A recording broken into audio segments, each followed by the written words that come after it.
Spanish 32 বছর বয়সী footballer বোর্জা হেরেরাকে নিঃসন্দেহে মিস্টার সুপার কাপ হিসাবে আখ্যায়িত করা যায়।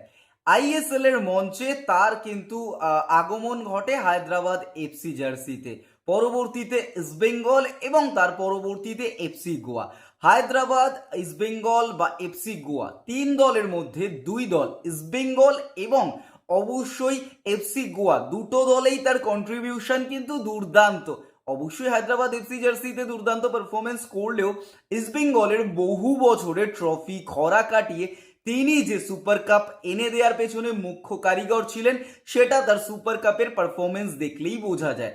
আইএসএল এ সেভাবে দাঁত না বসাতে পারলেও সুপার কাপের মঞ্চে কলিঙ্গ সুপার কাপে অবশ্যই বোরহা ইস্টবেঙ্গল জার্সিতে অসাধারণ পারফরমেন্স দিয়েছিলেন এবং অবশ্যই বোরহা চলে যাওয়ার পর সল ক্রেসপোর যে পারফরমেন্সটা তাতে বোঝা যাচ্ছে যে সল কতটা বেশি হেল্প পেতেন বোরহার কাছ থেকে।